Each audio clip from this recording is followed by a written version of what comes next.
Voltando então, pessoal, para o bloco 2. A questão que não quer calar é, será que tem um momento de início aí que a gente consegue definir quando é que se inicia essa personalidade? Eu expliquei para vocês que há duas teorias que elas meio que entram em choque. Professora, são as únicas? Não, nós temos mais. Mas eu vou ficar aqui com as duas mais importantes, que é o conflito que a gente verifica no nosso Código Civil. Bem, chamada teoria natalista e a teoria concepcionista.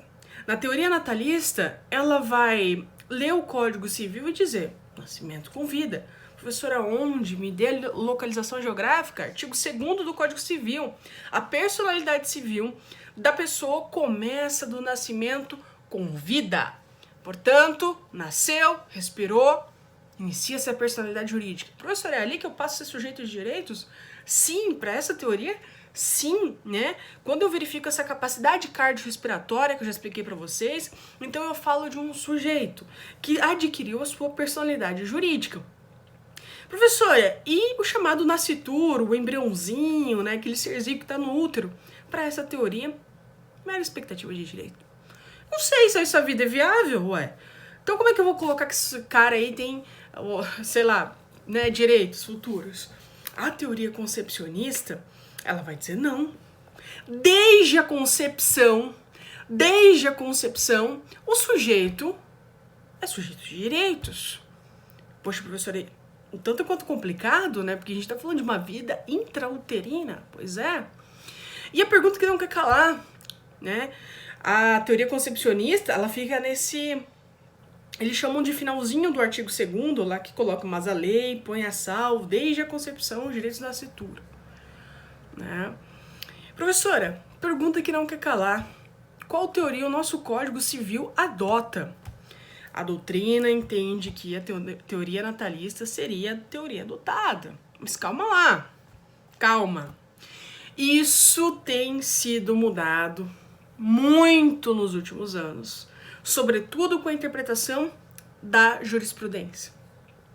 A jurisprudência, em casos reais, em casos práticos, tem dado uma leitura que vai muito para a teoria concepcionista. Muito. Nós trabalhamos com um caso, que é aquele caso em que envolvia a indenização por seguro DPVAT. E a gente falou que o seguro DPVAT era restituição de despesa médica, invalidez permanente ou caso de morte. Mas a gente... Qual que era o problema daquela situação que eu coloquei para vocês? É que quando se fala de morte de pessoa que já foi expelida pelo útero materno, né, nós somos vida independente, ok, indiscutível o cabimento do DPVAT. Mas naquele caso que eu pautei, era de uma vida intrauterino, né? Então, o que se entendeu naquele caso? Que mesmo sendo uma vida intrauterina, portanto, a gente tá falando de nascituro,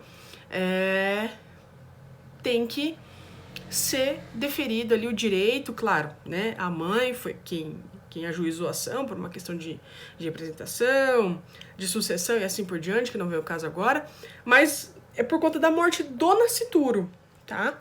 Então, aí um exemplo de teoria concepcionista muito forte, ok? Então, o momento aquisitivo é o nascimento para a teoria natalista e a concepção para a teoria concepcionista. Ainda discute-se qual deveria ser aplicado. Aparentemente, o nosso Código Civil adota a teoria natalista, mas hoje a jurisprudência, portanto, entende mais a concepcionista. Tem dado aí realmente um espaço muito grande para a concepcionista. Tudo bem? Quanto ao momento extintivo da personalidade, é a morte. E aqui, a gente levaria muito tempo para explicar todas as mortes possíveis do nosso Código Civil. Como essa disciplina, a ideia não é esgotar o Código Civil, a parte geral, porque vocês vão ter isso no segundo semestre, a morte, tá? Mas aí, se é morte presumida, questão de comoriência, enfim, morte natural, isso fica para o segundo semestre. Por agora, só entenda, a morte termina a personalidade jurídica, ok? Outra questão que eu também conversei com base em quê que eu protejo o sujeito? Né? A gente vai falar aí das chamadas fontes dos direitos da personalidade. Tem a corrente positivista e a corrente naturalista. Vou deixar isso para discutir amanhã mais na live, mais especificamente na live, pra gente conversar certinho. Por que a teoria positivista ou naturalista, tá?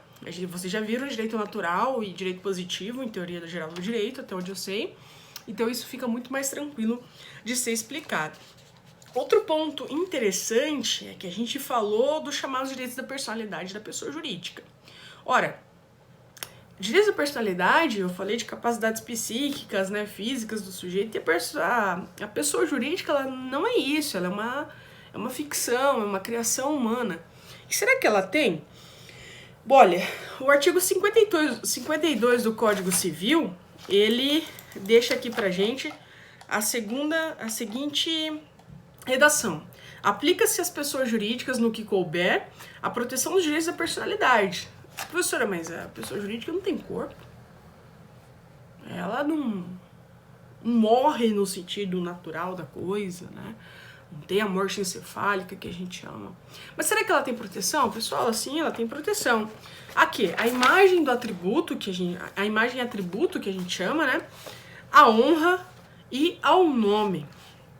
Pessoal, essa honra é chamada honra objetiva, que é a reputação social, ok? A gente fala amanhã também um pouco sobre isso.